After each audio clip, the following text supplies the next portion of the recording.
boah, ist der hoch. Und er hat Delta 4x4 Felgen. Der ist schön gemacht, 6,40 Meter lang und der ist höher gelegt. Hier ist einmal der Sebastian Boser. Grüß dich, Sebastian. Hi, grüß dich. Ja, und sie ist eingetroffen. Simone, ich grüße dich. Ja, wir haben ja jedes Jahr jemanden, dem wir beibringen wollen, wie Camping funktioniert. Wir sind auf der Abenteuer Allrad. Du bist hier aus der Nähe? Nee, ich bin 2 Stunden angereist. Ich komme aus Aschaffenburg. Aus Aschaffenburg? Ja. Das ist am Untermain.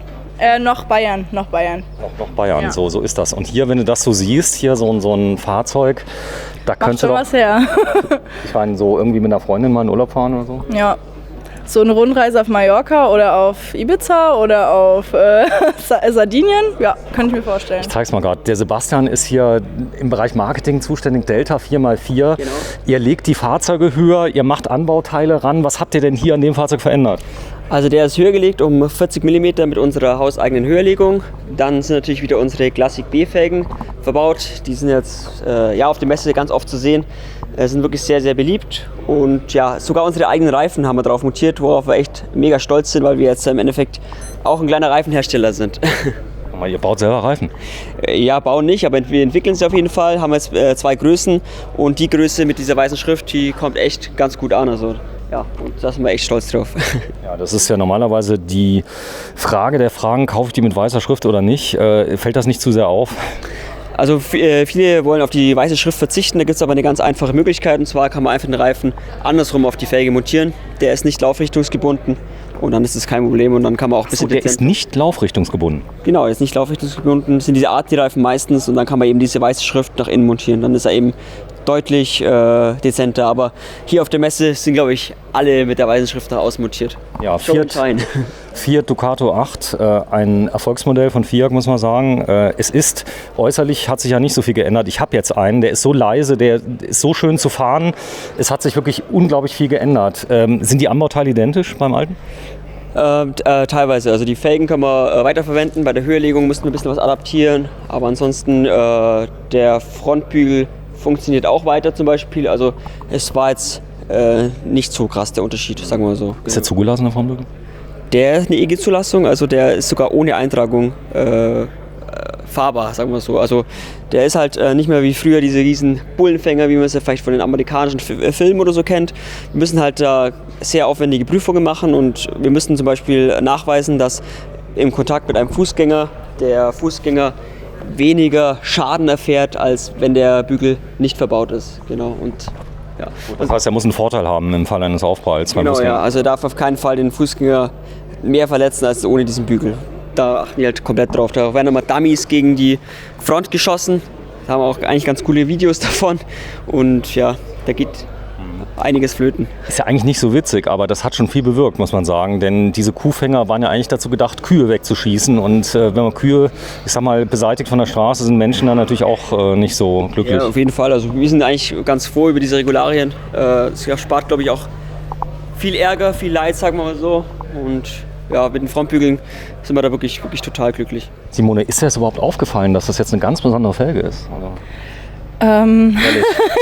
Nicht, weil ich mich damit nicht so beschäftige in meiner Guck mal hier, da ist hier die Farbe außen von dem Felgenband, ist wahrscheinlich foliert, hat die gleiche Farbe wie hier vom Bremssattel. Also die Farbe gefällt mir richtig gut, passt auch zu diesem Outdoor. Ist dir das wichtig, dass so, ich sag mal, Design und Farbe? Ja, ist schon cool. Aber natürlich ist die Innenausstattung auch richtig wichtig. Ja, wir dürfen nicht reingucken, also das ist das Schöne. Aber das spielt auch keine Rolle, wir werden in ein ähnliches Fahrzeug reingucken, denn ich sag mal, viele Dinge sind hier besonders. Was ist das denn für ein System? Das sieht aus wie, das könnte das sein von Hyma, das neue. Du, da bin ich so gefragt, für uns ist es auf jeden Fall nicht. Also ich weiß, dass Frontrunner... Es ist das Hyma, guck hier vorne. Da vorne ist es drauf. Ich habe ein riesen Video gemacht über das System, weil du kannst nämlich hier die Fahrräder, das ist jetzt nicht von euch, muss ich fairerweise sagen, aber trotzdem wollen wir es mal zeigen. Ganz, ganz tolles System. Backrack heißt, glaube ich. Genau. Ich muss mal irgendwie gucken. Du kannst die einfach runtersliden. Das ist ziemlich cool. Ja, wie gesagt, das ist nicht von uns. Ich sehe das ist auch das erste Mal. Ich bin jetzt auch nicht in dem Transporter-Thema so komplett drin. Aber schön, dass wir mal die Felge sehen. Ist die jetzt gefräst oder ist die jetzt im Da bin ich mir jetzt sehr sicher, dass die, also das ist auf jeden Fall eine Gussfelge, ist keine geschmiedete Felge und die ist wahrscheinlich schon ab Werk so gekommen. Genau. Hat das Vorteile, das Gießen gegenüber Schmieden? Ist das eine so gut wie das andere? Also eher hat Schmieden einen Vorteil gegenüber Gießen. Also der einzige Vorteil, den eine gegossene Felge hat, dass sie preisgünstiger ist. Eine geschmiedete Felge ist eigentlich das Beste, was man so in der Felgentechnik machen kann, weil der einfach halt dann deutlich leichter ist und ganz hohe Traglasten tragen kann. So, der Fiat Ducato 8, der ist aber von euch unten, der Träger. Der ist auch nicht von uns, nee. Das Okay. hat, also das ist auch Auto der haben wir, Hümer. genau, das Auto haben wir von einem Kunden zur Verfügung gestellt bekommen, glücklicherweise, und der hat natürlich auch eigene Ideen einfließen lassen. Sehr und schön. nicht alle Produkte sind nicht von uns. So, das heißt, der ist jetzt höher gelegt, 4 entsprechende Zentimeter. Was ist da zu tun bei der Höherlegung? Also unter die Blattfedern kommen zum Beispiel so Aluminiumdistanzen. Da werden die hinteren Stoßdämpfer ausgetauscht durch spezielle so LKW-Stoßdämpfer, kann man schon sagen. Und vorne werden die Fahrwerkskomponenten durch so Aluminiumdistanzen höher gelegt. Genau. Auflastung, ist das ein Thema für euch? Nee, muss ich ehrlich sagen, sind wir nicht so drin, aber was wir machen, sind Felgen für Auflastungen und auch Reifen für Auflastung, weil wir halt da die auf sehr hohe Traglasten prüfen. Ja, wir sind bei Delta, der Offroad Company. Das ist jetzt ein Kunde von euch. Für viele ist das ja gesetzt. Das heißt, die Bodenfreiheit nimmt zu. Der ist jetzt etwas besser, schlecht wegetauglich. So kann man es ja sagen, oder? Ja, auf jeden Fall. Also wir erreichen die Bodenfreiheit natürlich auch durch die Räder, weil die auch größer sind als serienmäßig. Das ist das Maximale, was wir montieren dürfen. Eben diese 255 R18. Und ja, das ist Maxi-Fahrwerk. Und da ist eigentlich kein anderer Reifen der Größe zulässig, außer der Conti, aber das ist halt ein normaler Straßenreifen. Und die meisten unserer Kunden wollen halt eher so ein gröberes Profil haben, mit weißer Schrift. Da stehen die halt auf jeden Fall drauf. Und Tacho-Angleichung brauchen wir bei der Größe nicht. Man könnte theoretisch auch eine 17 Zoll Felge montieren. Da könnte man einen leicht größeren Reifen montieren, da bräuchte man dann eine Tachoangleichung. Die haben wir auch im Programm. Aber ich empfehle eigentlich immer diese Kombination. Die hat sich wirklich bewährt und in 17 Zoll gibt es eigentlich noch deutlich mehr Auflagen, die zu beachten sind. Das ist auf jeden Fall schön, so ein Sunlight mal durch leichte Maßnahmen wirkt er viel edler. Das Thema Werterhalt ist natürlich enorm durch die Felgen. Ich habe gemerkt, als wir unseren verkauft haben, Delta-Felgen drauf, der ging weg wie warme Semmel, nur wegen den Felgen. Die Optik ist so schön, oder? Ja, ich muss dazu sagen, zurzeit ist es, glaube ich, nicht so schwer, einen Camper zu verkaufen, aber wenn ihr schöne Bilder habt. Aber die Leute haben gesagt, die Felgen. Echt, oder? Ja, das freut mich natürlich, auf jeden Fall. Klar, wenn man dann durch Mobile durchgeht und die Felgen sieht, denkt man sich, klar, dann muss ich die schon mal nicht bei Delta bestellen. Keine Lieferzeit. Dann anbauen, keine Lieferzeit, die Reifen fast neu. Das ist eure neue Felge, ihr habt eine neue Felge designt und ganz anders jetzt, sehr mutig. Ja, weiß ich, also das ist die Hamna, wir mussten natürlich mal wieder was Neues machen. Das System ist im Endeffekt das gleiche wie von der Classic B, auch mit diesem abschraubbaren Ring. Wir haben ein bisschen optimiert und ja, eben ein komplett anderes Design, ein Speichendesign.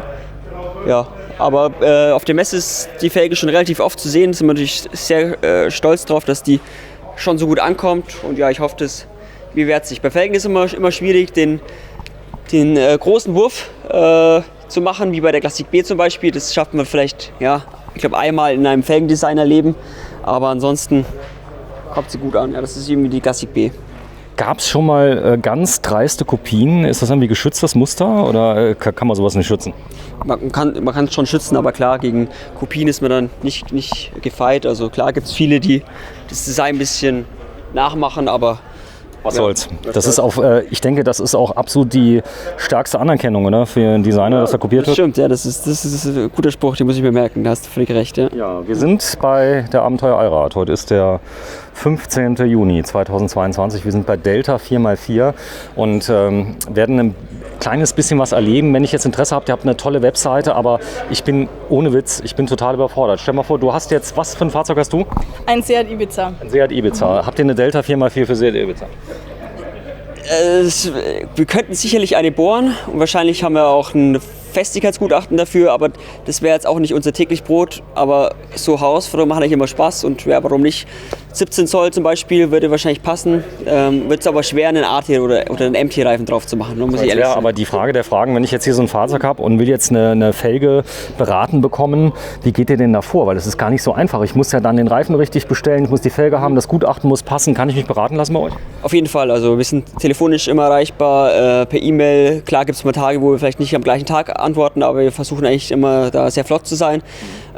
Und ansonsten, wie gesagt, jederzeit anrufen, aber wer auch zum Beispiel online bestellt, wir haben mittlerweile eigentlich einen wirklich guten Online-Shop nach vielen Jahren.